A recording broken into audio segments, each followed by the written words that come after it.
कुठे आहे गाडी आपली? नांदेड नाही काय? या आजोबांनी आम्हाला लय मदत केली.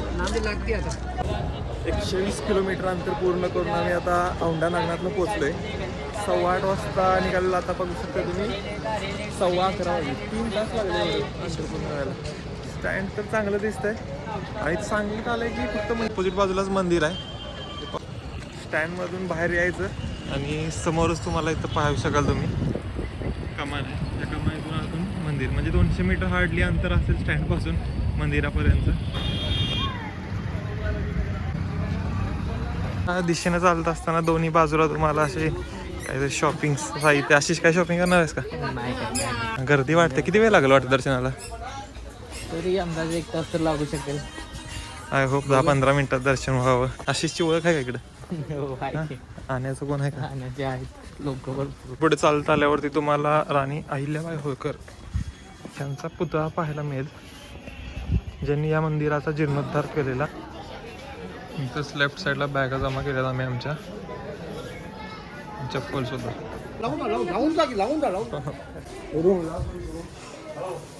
गर्दी नाही काय वाटत इथं आतमध्ये. आता एंट्री केली आहे. अशी कशी लाईन आहे बघूया. मग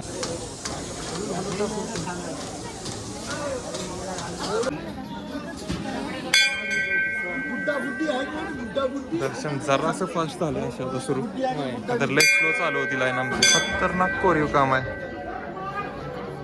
असे एवढ्या सिन्सिअरली तू स्केलच्या क्वेरीज लिहितोस का? कसं बांधकाम केलंय भाई साहेब, खतरनाक. ठेवलं तर नसतील काय, तर अडकवलं असतील काय. हेमाळपंथी स्थापत्य कलेचा अद्भुत नमुना. आता एक्सप्लेन कर तुझा मिनिंग काय?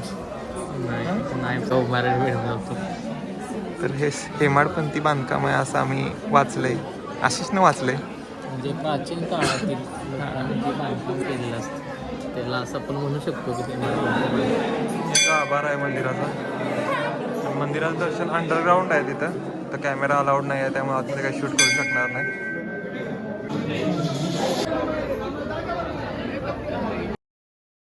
अशाला पुजाऱ्यांनी वडलं बाजूला लावलं काय काय, लगेच आता 100 रुपये मागितलेले आहे तिथं.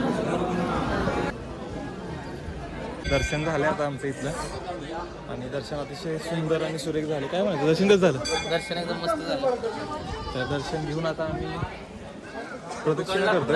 तर ह्या मंदिराबद्दल थोडं बोलायचं झालं तर खालचा फ्लोअर तुम्ही बघू शकताय. बघा खालचा फ्लोअर जो आहे तो पूर्णपणे हेमाडपंथी बांधकामातला आहे, म्हणजे जुन्या काळातला पूर्व जुन्या काळातला आहे. त्याच्यावरचं जे आहे ते अंडर कन्स्ट्रक्शन ते नंतर बांधलेलं आहे. जेव्हा औरंगजेबाने आक्रमण केलेलं महाराष्ट्रावरती, तेव्हा ह्या मंदिराचा त्यानं डिमॉलिश केलं, म्हणजे पाडकाम केलेलं बरंचसं. आणि नंतर आधी अशी म्हणतात की 7 मजली होतं हे मंदिर, आणि ह्याचं स्ट्रक्चर बघितल्यावर वाटते सुद्धा की खरंच 7 मजली असू शकतं, आहे का नाही? खरंच एवढं मोठं आणि भव्य तुम्ही बघू शकता. काय सुरेख कोरीव काम आहे याच्यावरती, एकदम मस्त. तर असेल सुद्धा 7 मजली हे पूर्वी, आणि ते पाडल्यानंतर मग वरचं आहे ते यादव राजांनी डेव्हलप केलेलं असं म्हणतात, आणि त्यामुळे ते एका नवीन आर्किटेक्चरमध्ये आहे. आणि हे जुनं आहे ते बाप आहे भाई, बाप एकदम बाप. इथलं दर्शन आमचं 1 तास 1.5 तासात झालं ना? हो, 1 तास 1.5 तासात झालं. इथं दर्शनाचा विषय कसा आहे की 12-12:30च्या दरम्यान आरती होती, भोग आरती होती, त्यामुळे तिथं तुम्हाला अलाउड नसतं जाणं, त्यावेळी मंदिर बंद असतं. आणि बाकी सांगण्यासारखं इथल्याबद्दल काय, दर्शनाच्या बद्दल लोकांना ते गर्दी नाही, तेव्हा तुम्ही आला की तुमचं 1 ते 1.5 तासामध्ये दर्शन होऊन जातं. दर्शन अतिशय असं मस्त दर्शन, म्हणजे तुम्ही जवळ जाऊन देवाचे दर्शन घेऊ शकता. शिवलिंगाला आपण इथं स्पर्श करू शकतो इथं सुद्धा, आणि पर्यवैजनाथला सुद्धा. आणि बाकी अजून म्हणजे दर्शन 1 नंबर आहे भाई. आणि इथं गाभारा खालती आहे, अंडरग्राऊंड आहे, म्हणजे गर्भगृह बाहेर आणि गाभारा. मंदिरामध्ये दर्शन झाल्यानंतर तुम्हाला इथंच राईट साईडला प्रसादालय आहे, जिथं 50 रुपयाला तुम्हाला जेवण भेटेल. तर आम्ही आता तिथंच प्रसादच घेत आहे. बघा कसा भेटतोय प्रसाद तुम्हाला दाखवतो. हे आहे जेवणाचं, या ठिकाणी प्रसादालयामध्ये खातोय आम्ही. पाठीमागे आहे संत नामदेव महाराजांचं मंदिर. नामदेव महाराज ज्यावेळी महाराष्ट्र प्रदक्षिणेवरती होते त्यावेळी ते इथं आलेले, आणि इथं त्यांनी मंदिराच्या समोर कीर्तन गात होते. त्यावेळी त्यांना काही लोकांनी मज्जाव केला की इथं तुम्ही कीर्तन गायचं नाही, तर त्यामुळे त्यांनी म्हणले की बाबा काय तुमचा जर मज्जाव आहे तर मी मंदिराच्या मागच्या बाजूला जातो कीर्तन गायला, आणि ते मागच्या बाजूला येऊन कीर्तन म्हणायला लागले. आणि त्यामुळं महादेवान प्रसन्न होऊन महादेव प्रसन्न होऊन मंदिर 180 डिग्री फिरलं. तर पाहिलं तर नंदीचं सुद्धा तोंड आणि महादेवाची पेंट ते अपोजिट बाजूला आहे. तुम्ही आल्यानंतर पाहू शकता. आमचा प्लॅन आता आपण इथून जाऊन बस स्टॉपला जाऊन आपण नांदेडसाठी बस बघणार आहे, कारण की आम्हाला तिथं 6 वाजेपर्यंत पोहोचायचं, कारण की सकाळी दर्शन होईल अशी आमची अपेक्षा आहे. तर त्यासाठी आम्ही 6 वाजेपर्यंत पोहोचण्याचा प्रयत्न करू आणि त्याच्या आधी रूम पण घेऊ. तर भेटूया तुम्हाला आता नांदेड नाही औंढानागनाथच्या बस स्टँडवरती, जिथं आम्हाला कसली बस मिळते ते दाखवतो. Struggle is real. पाहू शकता हे आयटनरी बेस्ट जरा नाही ते काय पर्याय नाही जायला तर लागणार आहे. असंच नांदेडपर्यंत नाही, वसमतपर्यंत आहे. वसमतपर्यंत आपल्याला भेटायला पाहिजे बाबा. नाही भेटणार. आता आम्ही औंढ्यामधून वसमतमध्ये आलो आहे. ह्या गावाबद्दल एक इंटरेस्टिंग फॅक्ट आहे अशा, ह्या गावात ना वसमत पण आहे, बसमत पण आहे, वसमत नगर पण आहे आणि बसमत नगर पण आहे. अशी 4 नाव आहे. काय माहिती नाही, ह्या समोरच्या माणसानं मला सांगितलं की अशी 4 नाव आहेत. रेकॉर्ड्सला बसमत असं नाव आहे, मॅपला पण बसमतच दाखवते. आता इथून आम्हाला नांदेडची बस बघायची आहे. स्टेशन बघा कसं दिसते. कुठे आहे गाडी आपली? नांदेड नाही काय? या आजोबांनी आम्हाला लय मदत केली. होय का? ठीक आहे. नांदेडच्या स्टँडवरती पोहोचलोय आता पहिल्यांदा आमचं मेन टार्गेट आहे की रूम शोधायची, फ्रेश व्हायची आणि 6 वाजता गुरुद्वाराला आम्हाला दर्शनाला जायचं आहे.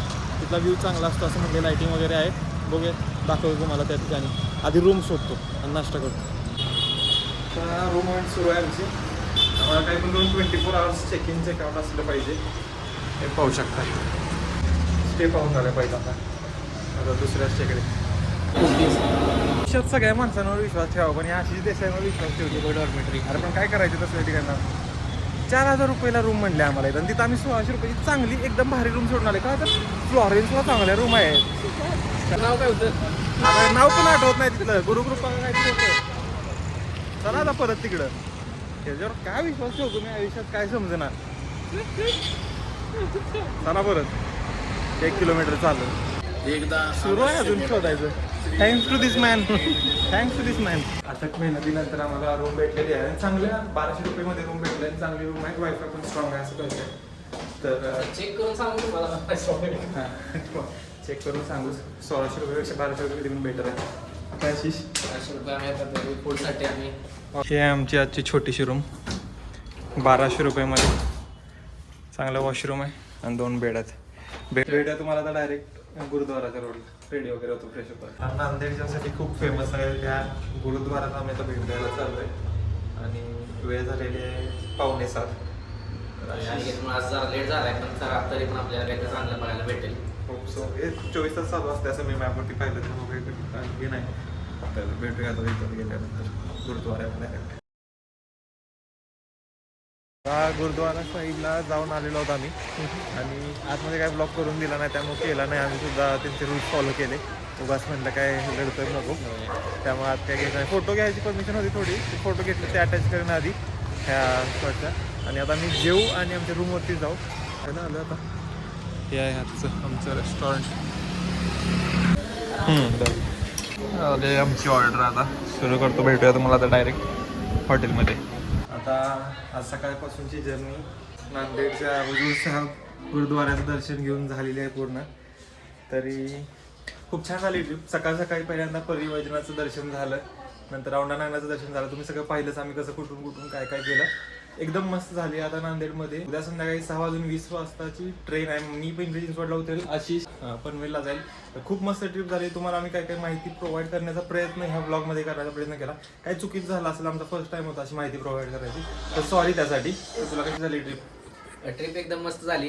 दोन्ही पण ज्योतिर्लिंगाचं दर्शन एकदम प्रॉपर झालं आणि अशीच ट्रिप पुढे होत राहावी हीच प्रार्थना करतो. ठीक आहे, झाला सायनिंग ऑफ फ्रॉम नांदेड. आणि आता भेटूया नेक्स्ट वीकमध्ये एका नवीन डेस्टिनेशन सोबत.